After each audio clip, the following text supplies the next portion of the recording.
Live on YouTube. Okay.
Meeting of the Dalton City Council to order. Mr. Wall will lead us in the pledge. Pledge allegiance to the flag of the United States of America, to the republic for which it stands, one nation, under God, indivisible, liberty and justice for all. The agenda is before you. Are there any additions, deletions, corrections? If not, I'll entertain a motion to be approved. Make a motion to approve. Second. Ms. Harlan, second by Mr. Goodlett. All in favor, say aye. Aye. All opposed, like sign. This is the time on the agenda we allowed comment for public commentary from anybody in the city of Dalton. Anything on your mind? Doesn't look like we have any. Next, the minutes from the February 1st, 2021 meeting. Any additions, corrections, deletions? If not, I'll entertain a motion to be approved. So moved. Motion by Mr. Goodlett. There's a second. Second. Second by Ms. Harlan. All in favor, say aye. Aye. All opposed, like sign. Two, we're going to move till the end to see if our city judge, he's tied up in court at the moment. Number three is professional service agreement, city attorney. Mr. Mayor and council members, this is an agreement with Cherry Miller and the Mitchell firm to provide city attorney services. The rate remains the same as the previous agreement. The agreement requires the city attorney firm to carry insurance for liability, errors, and omissions. The term of the contract is month to month this time, and either party may give notice with 30 days termination. So recommendation is for approval of this agreement. Is there a motion to be approved? Make a motion. Motion by Ms. Harlan, is there a second? Second. Second by Mr. Wall. All in favor, say aye. Aye. All opposed, like sign.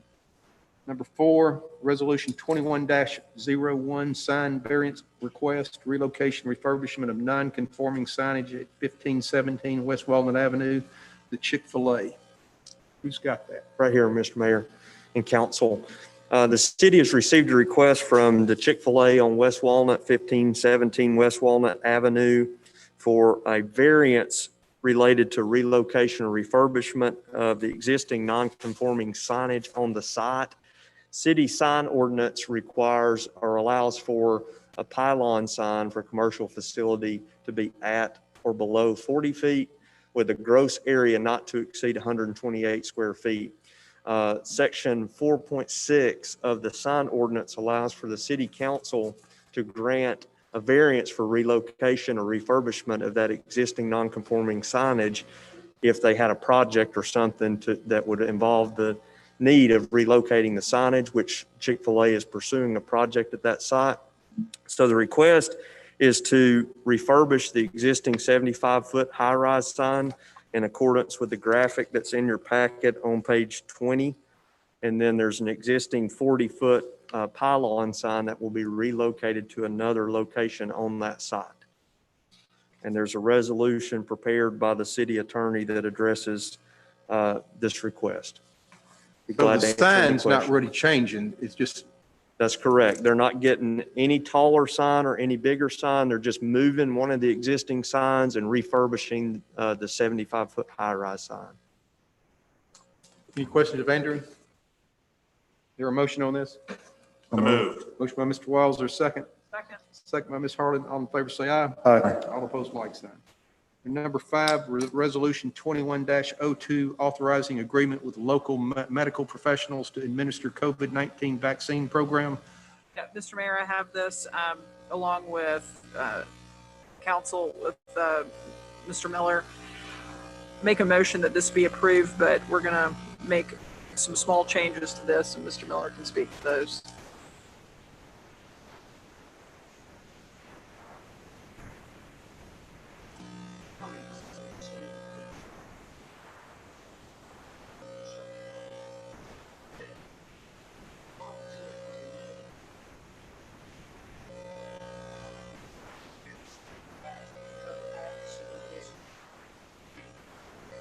Later, the initiation of this program, which is going to go back this on to January. And so we want to provide for that. I've already drafted some of this, but it's not on the table in the resolution that was circulated to you over the weekend. It's possible that this project, the City of Dalton COVID-19 program, will go outside the auspices of the Department of Public Health. And if it does, the lead group, consisting of the medical director, the vaccine administrator, which is your own chief of the fire department, and Ms. Harlan, I believe, is administrator, will actually be obtaining, preparing, distributing, and seeing the administration of vaccine, which is a set of, I guess, functions that weren't contemplated when this was drafted. So we're going to cover that if the city wants us to deal with it. Did I cover it? So can we take a vote on this resolution with these changes, or? Mhm. Right. I mean, it's today, and we're in the process of making those changes if the council wants us to. I think time is of the essence, is my understanding. Correct.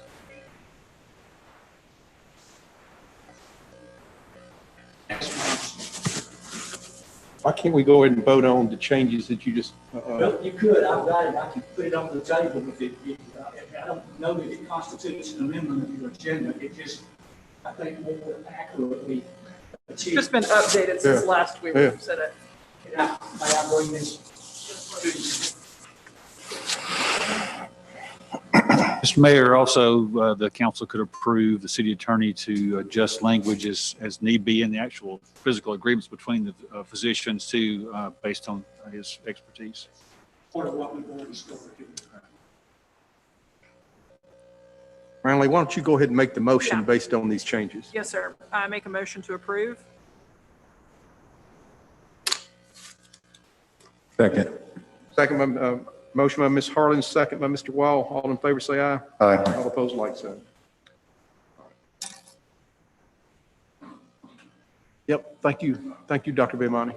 Thank you for your good work. Number 6, Police Department Code Enforcement Update, 2020 Year-End Review.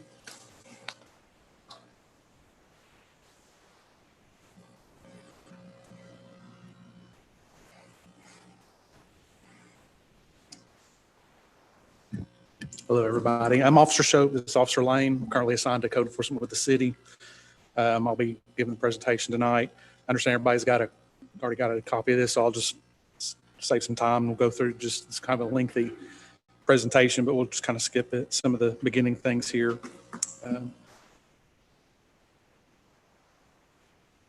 These are some of the resources we use, all the resources we use when we're enforcing some of the ordinances and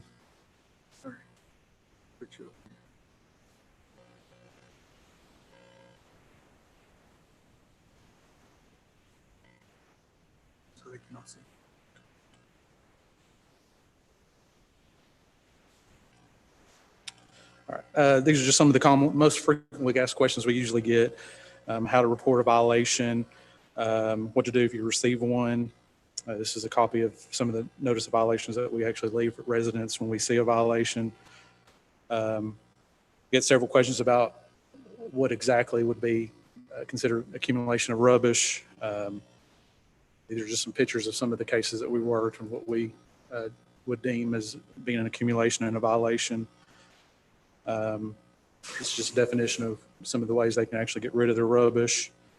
I've been working with Public Works quite a bit on the new ordinances and stuff. We got not approved there. We deal with that. And on the right would actually be something approved, but they'd have to call ahead and get that picked up. We currently don't enforce any kind of HOA guidelines. Pause here for just a minute. Right now, the city does not maintain any kind of abandoned or vacant properties. We usually kind of a lengthy process, but we try to track down the owner of the properties. Sometimes we have a lot of luck, sometimes not much, but we are working with city administration to work on a new ordinance to try to curtail some of that. These are just some pictures of some of the things that we think that would be beneficial with the new ordinance. We'd be able to actually take control of that situation and go on the property and make it more appealing to the city. Inoperable vehicles, cases that we've worked over the past year here. As far as RVs and such, boats, they can be stored on the property, they can't be lived in. So on the left, you see before, obviously lived in, and that's what it looked like afterwards, after we got finished dealing with that situation. Back to the chickens. Sure. Yeah, we do get a lot of questions about chickens. Currently, they do allow 10 chickens per parcel, and they do have to be contained on the property. They don't have to be in a coop. They can just be wandering around the property. Technically, as long as they stay on the property, but I think we pretty much all know if you just let it loose on the property, it's going to get off the property. So we usually do advise them to get a coop for it, because if we catch it off the property, then they would receive a citation for that. Can we make that into an ordinance where they have to keep them in a coop? I'm sure If they want them to live, they need to keep them in a coop. I've seen that in my neighborhood, to where if they want them to live, they need to keep them in a coop, because these animals go around at night and kill them. Well, we do have a leash law, Mr. Mayor, and certain domestic animals do require animals to be restrained. So city attorney could advise, but we could probably. Leashes his chickens. Excuse me, I do have a question. How are roosters involved in this?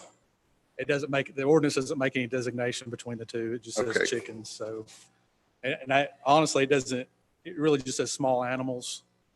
So, you're allowed to keep 10 on your property. So this doesn't include just chickens. This is any animal. So if you have 5 dogs and 5 chickens, that's your limit. If you have 10 chickens and that's all you have, then that would be your limit on animals you can keep on your property. How many complaints are we getting on chickens now and roosters? It's pretty common. I'd say probably, We'll get more questions whether it's allowed at all than it is about how many it is. It's normally, we found my neighbor's got 2 or 3 chickens and we don't necessarily like it. Is that okay? And we'll break down and explain the 10 chicken or 10 small animal guideline. And if they start coming off the property, let us know. We'd go ahead and have conversations, talk about restraining your animals to the property. But normally it's just overall, is it okay for these animals to be within the city limits?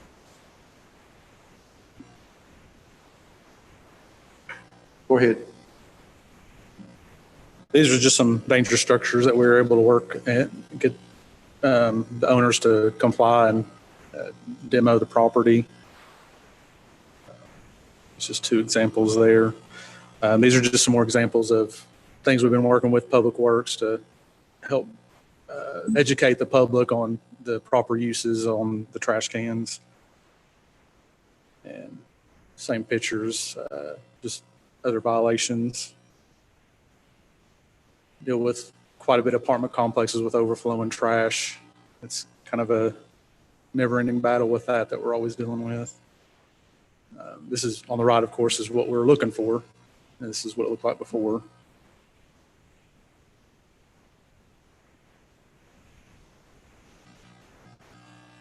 We get a lot of questions about signs. We picked up a bunch of signs today around City Hall, actually. So to currently you just can't put them on the right of way. And then, you know, that one right there in the middle, it's on the tree right there. We have to take that one down. Yeah. Deal with swimming pools. All right, here's some of our statistics for the past year. 2020, we had 1,291 new cases.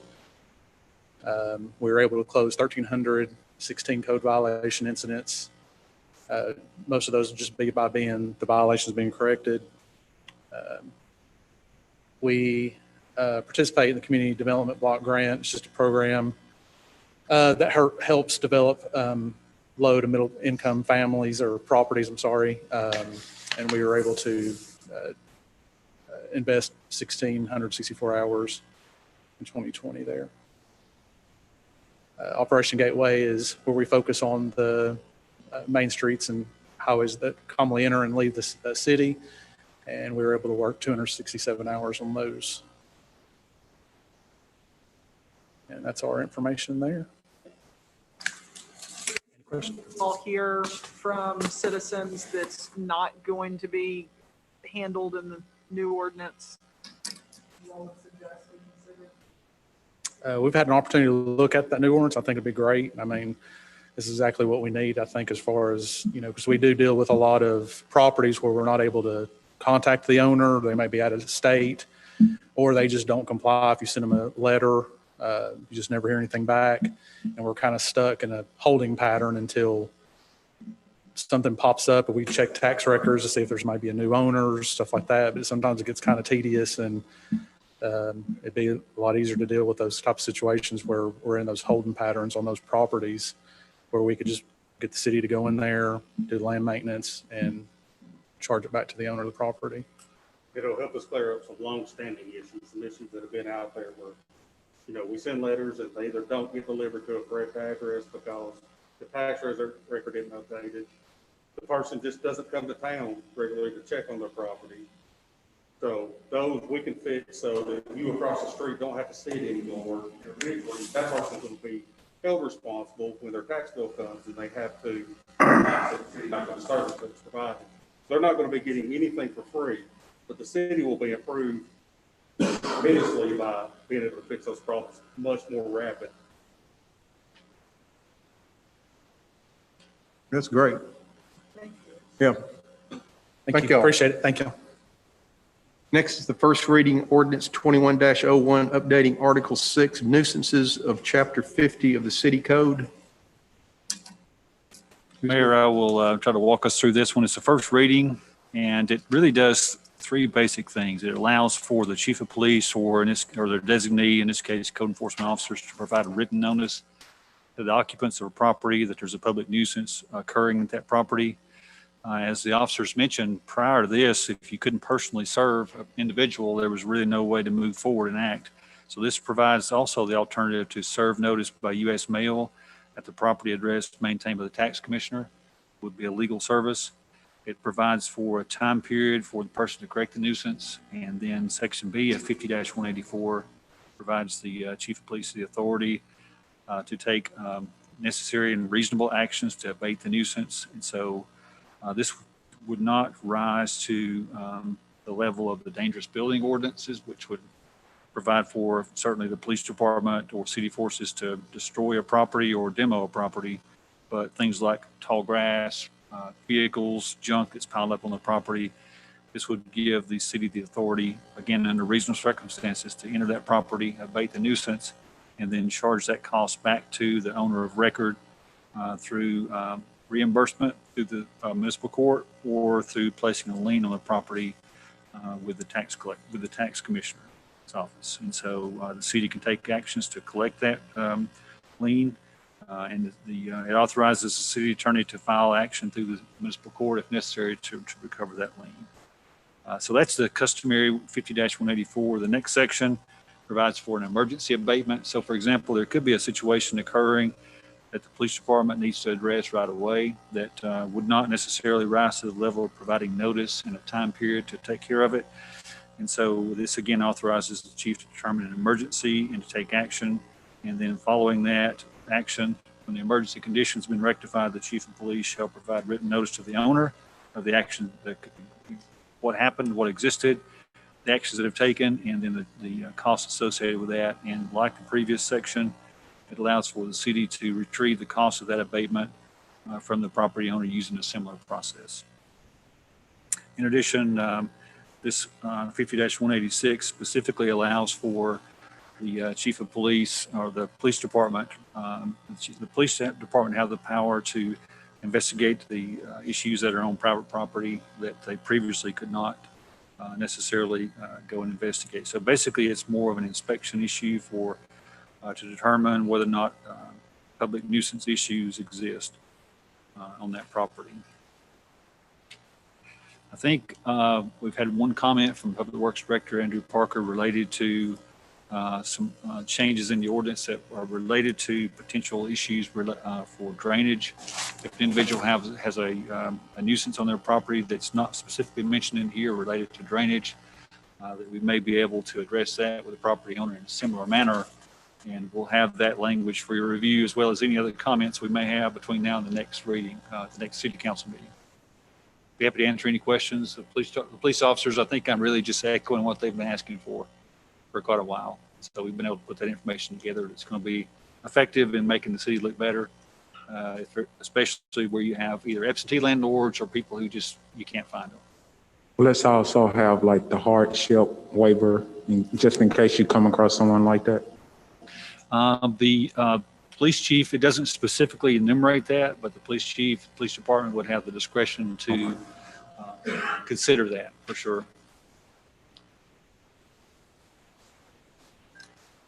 That probably wouldn't preclude them acting, but I think in terms of how the restitution is arrived at, I think that may enter into it in that situation. Okay. Jason, I got one quick question. I know in the past, particularly with some of the out financing from different places, foreclosures were kind of hard to find who actually owned the property. Do we still have some of those challenges? Probably so.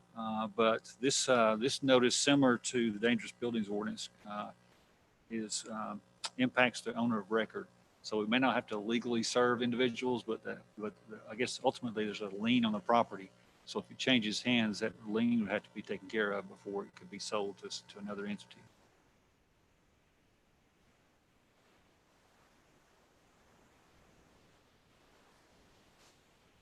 Any other questions? This is a first reading. We'll adopt this the next meeting.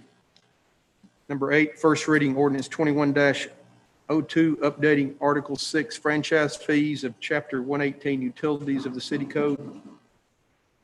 Just got that. Ms. Jackson. Yes, Mr. Mayor. As you're aware, cities have the ability to impose a 4% utility franchise fee on those providers through the city's right-of-ways. This is the first reading, and so 215 would have the second reading on 3-1. Then the utilities would have 90 days from March the 1st to file a written acceptance of the ordinance. And then as of 5/31, that would be the last date that they could, the 90-day period to accept it. And then 6/1, they would need to start imposing those fees. The way this agreement reads, the fees will be due on an annual basis as of March the 1st, 2022 will be the first date that fees are due from this ordinance. It would be imposing franchise fees on Georgia Power and North Georgia Electric. Which is just updating, they're the only two not paying franchise fees of the utilities, right? Dalton In the city of Utilities, Dalton. they pay it. Yes, sir. Questions, Cindy? We'll take action on this the next meeting also. Before we get to supplemental business, so this has to do with the city clerk. I see Mr. Campbell's picture on here. Our city clerk's picture is not on here, but she's supposedly zooming in. How do we know? Her letters are right here, Bernadette. I know, but I don't see, can't see her, so we don't know if she's paying attention or not. Hard to know for sure. Yeah, that's I am paying attention. I hear you. Excuse me, Mr. Mayor, I think she's doing some research on those leashes for the chickens. I am. I'm working on that. Is there any supplemental business to come before this body? Oh, are we can't because our judge is not here, so we'll have to swear him in the next meeting. I did want to make mention of how extremely helpful the convention center staff. I think I've said trade center numerous times. The convention center staff. We've had our 5th or 6th event. I think this was our 6th day, and this was booster vaccine for the Moderna recipients from our first event. And we cannot do events if we do not have the cooperation and support of the convention center. And they are excellent hosts, and we hope we don't outstay our welcome. But it's very much appreciated in the Dalton Police Department, Dalton Fire Department, and our partners in Whitfield County. They continue to be successful events, and currently we have distributed with today, I would say just probably 6,200 doses, but some of those you have to account for we've just started second round doses, so for boosters, but still 6,200 vaccines. That's pretty strong for such a limited amount of events. So we couldn't do this without the Whitfield County Health Department, Dr. Taylor's support. So just wanted to mention that we appreciate you guys, Margaret, very much, and they'll do a great job. Everybody in the community's talked about how unbelievably well organized this effort is, which is unusual in things like this, particularly something you've never done before. But, wonderful job by all y'all that have done this. Your motion we adjourn. So we adjourn.